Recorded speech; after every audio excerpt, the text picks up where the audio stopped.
মৰমৰ ছাত্ৰ-ছাত্ৰীসকল, তোমালোক সকলোকে মোৰ চেনেললৈ স্বাগতম জনাইছোঁ।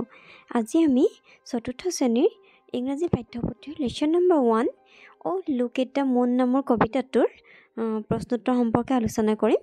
ইয়াৰ আগৰ পাঠত আমি এই পাঠটিৰ অসমীয়া অনুবাদ সম্পৰ্কে আলোচনা কৰিছিলোঁ। আশা কৰোঁ তোমালোকে সেই ভিডিঅ'টো চাইছা, আৰু যদি নাই চোৱা মই ডেছক্ৰিপশ্যনত তাৰ লিংক দি দিম, তোমালোকে চাই ল'বা। এতিয়া আমি প্ৰশ্নোত্তৰসমূহলৈ যাওঁ আহাচোন। Activities 1. Let's find how much we have understood. এতিয়া চাওঁ আহা আমি কিমান বুজি পালোঁ। এইটো দিছে What is the name of the poem? কবিতাটোৰ নাম কি সুধিছে। আনচাৰ দিবা The name of the poem is Oh Look at the Moon. কবিতাটোৰ নাম হৈছে Oh Look at the Moon. তোমালোকে উত্তৰটো লিখি ল'বা। এতিয়া আমি বি প্ৰশ্নটোলৈ যাওঁ আহা। বিটো কৈছে What looks like a lamp in the air? কি বস্তু, কি মানে বতাহত জ্বলি থকা এটা লেম্পৰ দৰে দেখা গৈছে সুধিছে। এতিয়া আমি উত্তৰটো কি বুলি লিখিম? The moon looks like a lamp in the air. কি দেখা গৈছে? জোনবাইটো এটা লেম্পৰ দৰে দেখা গৈছে। এতিয়া আমি চি প্ৰশ্নটো চাওঁ আহা। চি প্ৰশ্নটো কি বুলি কৈছে? What does the moon look like when she is smaller? যেতিয়া জোনবাইটো সৰু হৈ থাকে, স্মলাৰ হৈ থাকে, তেতিয়া এইটো কাৰ দৰে দেখা যায় বুলি কৈছে?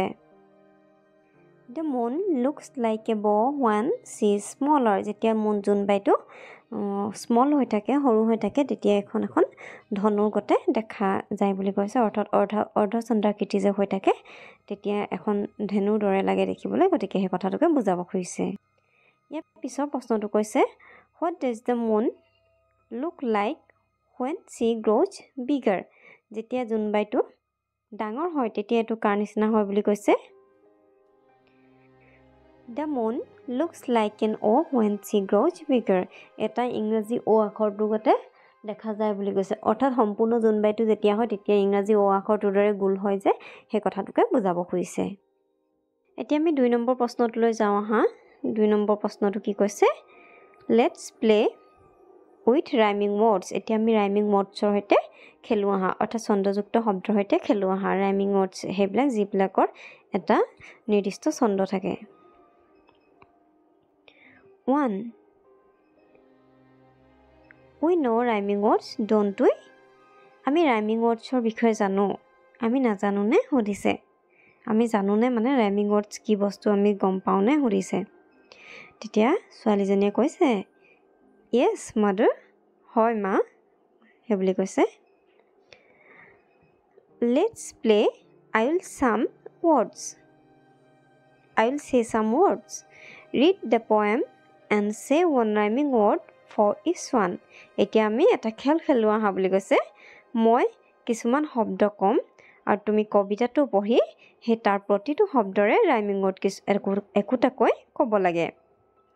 তেতিয়া ছোৱালীজনীয়ে কৈছে Okay, mother. হ'ব মা।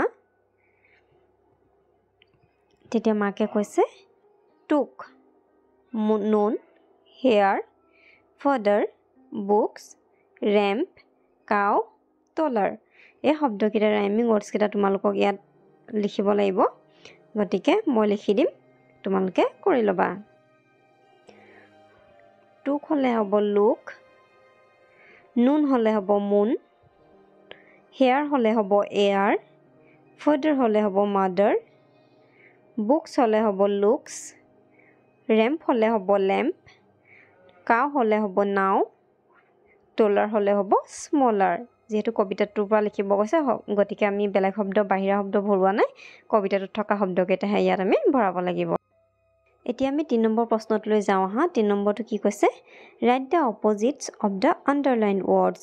এই যিকেইটা শব্দ ইয়াত আণ্ডাৰলাইন কৰি থোৱা আছে, সেই শব্দকেইটাৰ বিপৰীত শব্দকেইটা লিখিব লাগে। কি বুলি কৈছে? Oh, look at the moon. She is shining up there.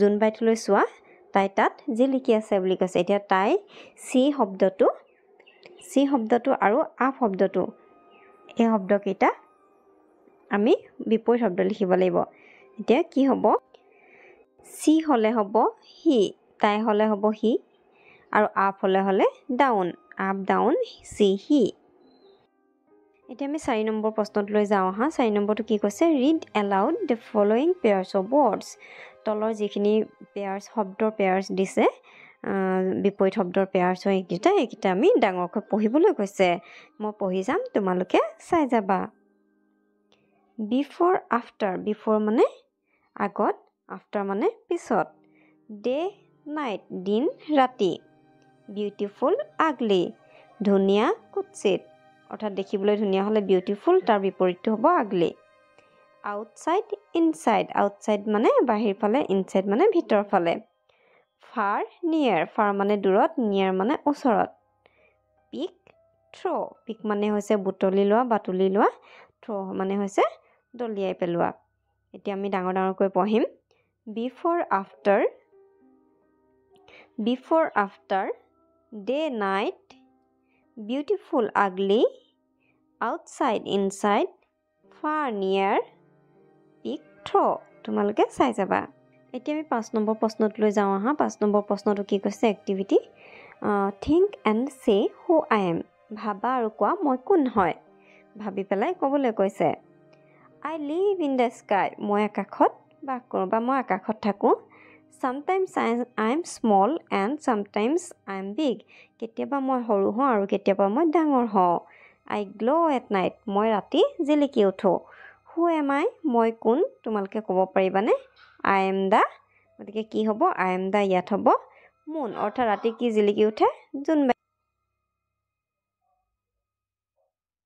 এতিয়া বিটটো কি কৈছে Bitto I live in the sky মই আকাশত থাকো I twinkle at night মই ৰাতি তিৰবিৰ কৰোঁ I am not the moon কিন্তু মই কি নহয় জোনবাই নহয় মই যদি ৰাতি আকাশত ওলাওঁ তথাপি মই জোনবাই নহয় who am I ৰাতি আকাশত কিহে তিৰবিৰ কৰি থাকে তৰাই তিৰবিৰ কৰি থাকে গতিকে তৰাই ইংৰাজী কি হ'ব I am a star ইয়াত হ'ব star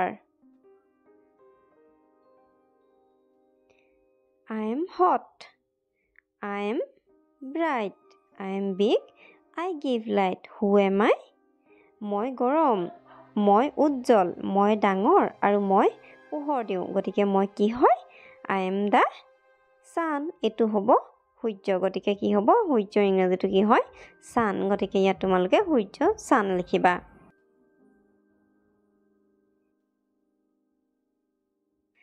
এতিয়া আমি 6 নম্বৰ এক্টিভিটিত লৈ যাওঁ আহা 6 নম্বৰ এক্টিভিটিটো কি বুলি কৈছে Read this paragraph written by Pooja তলৰ পেৰাগ্ৰাফটো পঢ়িবলৈ কৈছে আৰু পেৰাগ্ৰাফটো কোনে লিখিছে পূজাই লিখিছে It describes what she saw one evening তাই এদিনাখন সন্ধিয়া মই যি দেখিছিলে তাৰ ওপৰত পেৰাগ্ৰাফটোত বৰ্ণনা কৰিছে কি দেখিছে আমি চাওঁ আহাচোন One evening I was looking at the sky এদিনাখন সন্ধিয়া সময়ত আবেলি সময়ত মই কি কৰিছিলোঁ আকাশখনলৈ চাই আছিলোঁ It was 7 o'clock in the evening এটো সন্ধিয়া কিমান বাজিছিলে 7 বাজিছিল The moon was shining brightly জোনবাইটোৱে উজ্জ্বল হৈ জিলিকি আছিল It looked like a bright lamp in the sky আৰু আকাশখনত এটো এটা ডাঙৰ ধুনীয়া উজ্জ্বল লেম্পৰ দৰে দেখা গৈছিল যেন লেম্প এটাহে আকাশত জ্বলি আছে তেনেকৈ দেখা গৈছিল I saw some stars too মই কিছুমান তৰাও দেখিছিলোঁ Suddenly a shooting star flashed by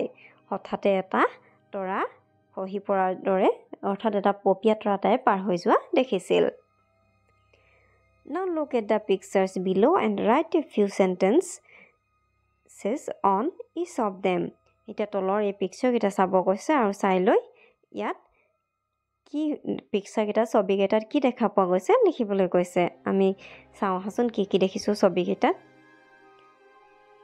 প্ৰথমৰ ছবিটোত আমি দেখিছো এখন এৰোপ্লেন এখন এটা ধুনীয়া উজ্জ্বল দিন দেখিছো যেহেতু সূৰ্য ওলাই আছে অৰ্থাৎ ৰ'দ দিয়া বতৰ এটা দেখা পোৱা গৈছে এখন হেলিকপ্টাৰ দেখিছো এখন ৰেইনবো দেখিছো অৰ্থাৎ ৰামধেনু দেখিছো কিছুমান চৰাই দেখিছো ডাৱৰ দেখিছো গতিকে এই কথাখিনিকে ইয়াত লিখিব লাগিব মই কেনেদৰে লিখিছো চাওঁ আহাচোন It is a sunny day এটো এটা উজ্জ্বল ধুনীয়া মানে ৰ'দ দিয়া দিন I saw a flying aeroplane and a helicopter in the sky মই এখন এৰোপ্লেন আৰু এখন হেলিকপ্টাৰ আকাশত উৰি থকা দেখিছোঁ। The sun is shining brighter. সূৰ্যটো উজ্জ্বল হৈ জিলিকি আছে। The birds are flying. চৰাইবোৰে উৰি আছে। A beautiful rainbow and clouds are also seen in the sky. এখন ধুনীয়া ৰামধেনু আৰু ডাৱৰবিলাকো আকাশত দেখা পোৱা গৈছে। এতিয়া আমি 2 নম্বৰ ছবিটোলৈ যাওঁ আহা। গতিকে আমি এই ছবিটোত কি দেখিছোঁ চাওঁ আহা। ইয়াত এটা অৰ্ধচন্দ্ৰাকৃতি জোনবাই দেখা পোৱা গৈছে। কিছুমান তৰা দেখা পোৱা গৈছে আৰু জোনবাইটো ধুনীয়াকৈ জিলিকি আছে। গতিকে কি লিখিম আমি? The moon is shining in the sky. জোনবাইটো আকাশত জিলিকি আছে।